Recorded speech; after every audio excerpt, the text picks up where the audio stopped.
ఒక వ్యక్తిగా పోతున్నా ఒక శక్తిగా వస్తా అంటారు అంటుంది కవిత. ఒకవేళ పార్టీ పెడితే కాంగ్రెస్కి ఏమైనా మైనస్ అయ్యే అవకాశం ఉందా? కవితతో నిజంగా ఒక శక్తిగా తయారయ్యే ఛాన్స్ కనబడుతుందా?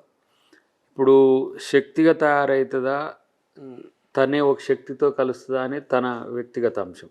ఓకే. తను ఒక ఒక ఆలోచనతో ఒక లక్ష్యంతో ఉంది. అట్లా ఏ రాజకీయ పక్షమైనా రావచ్చు. ఇప్పుడు చాలామంది పార్టీలు పెట్టుకున్నారు. ఇప్పుడు అధికార పక్షం లక్ష్యంగానే వాళ్ళు కొట్లాడుతుంటారు, లేదంటే విపక్షాన్ని ఓవర్కమ్ చేసి తమ్ము సెకండ్ ప్లేస్కి రావాలని కూడా చూస్తారు. అట్లా ఏ విధంగా ప్రజాస్వామ్యయుతంగా వచ్చినా మేమేం దానికి అడ్డంకి కాదు, దానికి ఏం వ్యతిరేకించాం. కానీ ఆ రోజు చేసిన తప్పుల్లో భాగంగా ఉన్న తను కూడా వాటికి సమాధానం చెప్పాల్సిన అవసరం ఉంటుంది. ఇప్పుడు మనం బయటికి వెళ్ళి మాట్లాడినంత మాత్రాన మనం ఆ రోజు జరిగిన ఇప్పుడు నేరంలో మనం భాగస్వామ్యమైనప్పుడు తమకింత ఉంటుంది కదా బాధ్యత, అది కూడా సమాధానం చెప్పుకోవాల్సిన అవసరం ఉంటుంది. ఏమున్నా బీఆర్ఎస్ అనేది పదే పదే లేదంటే ఒకే రీతిన తగ్గుతున్న పరిస్థితి అయితే కనబడుతున్నది మనకు.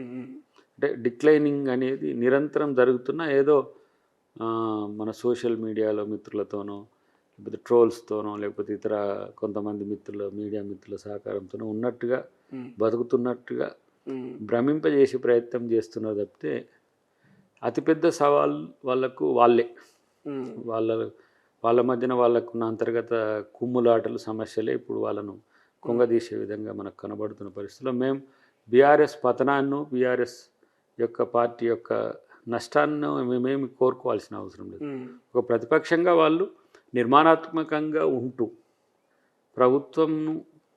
ప్రభుత్వానికి సమర్థిస్తూ సలహాలు ఇస్తూ సూచనలు ఇస్తూనే ప్రభుత్వాన్ని విమర్శించే హక్కును కూడా కలిగి ఉన్నారు. కానీ విమర్శనే ఎంచుకోవడం వల్ల వాళ్ళు పతనం అవుతున్నారు అనేది వాళ్ళకి అర్థమైతే బెటర్. ఎందుకంటే ప్రతిపక్షం అనగానే కేవలం విమర్శలకు మాత్రమే ఒక ఆయుధం కాదు.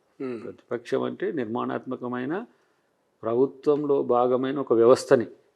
కాబట్టి అది మరిచి రేవంత్ రెడ్డి గారు ముఖ్యమంత్రి కాగానే అందరికి తలకాయన వచ్చి పిచ్చులు లేచి అసహనాలు పెరిగి ఆ ఫ్రస్ట్రేషన్లో చేసే స్టేట్మెంట్స్ అన్నీ మనకు కనబడుతున్న పరిస్థితుల్లో మేము పదే పదే ఇప్పుడు కేసీఆర్ను రావయా బాబు రావయా అని అంటుంటే వచ్చి సంతకాలు పెట్టుకొని పోతుండే ఆయన ఏం చేస్తలేడు.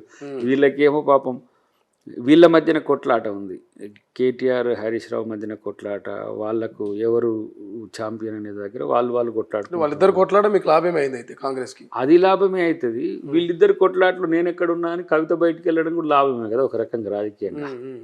కానీ వాళ్ళ కొట్లాట వల్ల ప్రజలకి ఏం లాభం, వాళ్ళ కొట్లాట వల్ల ప్రభుత్వానికి ఏం లాభం, వాళ్ళ కొట్లాట వల్ల తెలంగాణకి ఏం లాభం? తెలంగాణను సర్వం దోచుకున్న కుటుంబంగా చరిత్రకి ఎక్కుతూనే ఇట్లా తెలంగాణ ప్రజలు నమ్మితే మోసం చేసిండ్రా అనే ఒక అసహనం మాలో పెరుగుతుంది. అంటే సగటు కేవలం కాంగ్రెస్ పార్టీ నాయకున్నే కాదు కదా, తెలంగాణ ఉద్యమంలో క్రియాశీలకంగా ఉంటూ దాదాపు చాలామంది ఆ రోజు తమ ప్రాణాలు కోల్పోతుంటే ప్రత్యక్షంగా చూసిన వాళ్ళం మేము.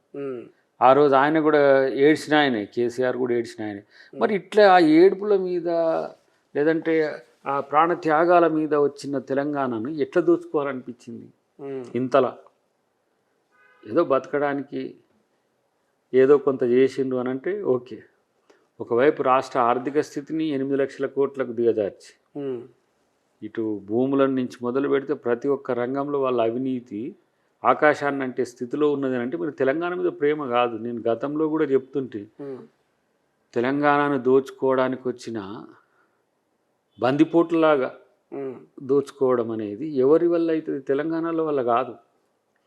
తెలంగాణ ఉద్యమం పేరు మీద నటిస్తూ తెలంగాణ వాదులమంటూ తెలంగాణను సర్వం దోచుకొని తెలంగాణ నుంచే భారత రాష్ట్ర సమితిగా వాళ్ళు అవతరించి తెలంగాణను దోచుకున్న చాలు రేపు భారతదేశాన్ని కూడా దోచుకుందాం అనిపోతే తెలంగాణ వాళ్ళే బొందబెట్టిండ్రు.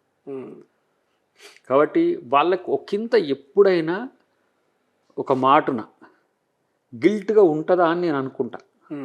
అది కేసీఆర్కి కానీ లేకపోతే తన పరివారానికి కానీ ఇట్లా దోచుకోవాల్సిన అవసరం ఉండే నా తెలంగాణను. ఇలా జీతాలు ఇవ్వడానికి ఇబ్బందులు ఉన్నాయి, అవి చేయడానికి ఇబ్బందులు ఉన్నాయి, వీళ్ళు ప్రశ్నిస్తూ ఉంటారు సిగ్గు లేకుండా. మరి మేము ఇట్లా తెలంగాణను ఎందుకు దోచుకోకపోతే ఇప్పుడున్న ముఖ్యమంత్రి లేకపోతే ఇప్పుడున్న రాష్ట్ర ప్రభుత్వం ప్రజలకు మంచి చేసు కదా మేము చేయలేకపోయినా అని ఒక్కసారి అనిపిస్తుందా చివుక్కుమని వీళ్ళకు. ఇంకా శుద్ధపూసలు లెక్క వాళ్ళు మాట్లాడుతుంటే ఇక మేము మాట్లాడితేనేమో ఇక కొంతమంది ఎందుకన్నా నువ్వు గతంలో జేఏసీలో ఉన్నారు, మీరు తెలంగాణ కొరకు కొట్లాడినవారు, కలిసి కొట్లాడిన కలిసి కొట్లాడితే ఏ రోజైనా మేము ప్రభుత్వం ఛాయ్ తాగినామా? ఆ 10 సంవత్సరాలు ఎప్పుడన్నా ప్రభుత్వం ఊహించిన ఛాయ్ తాగినామా? ప్రభుత్వం ఎక్కడన్నా వాళ్ళు ఏదన్నా ఉపాధి అవకాశాలు లేకపోతే ఉద్యమకారుల కొరకు చేసిన దాన్ని ఎక్కడన్నా తీసుకోగలిగినామా?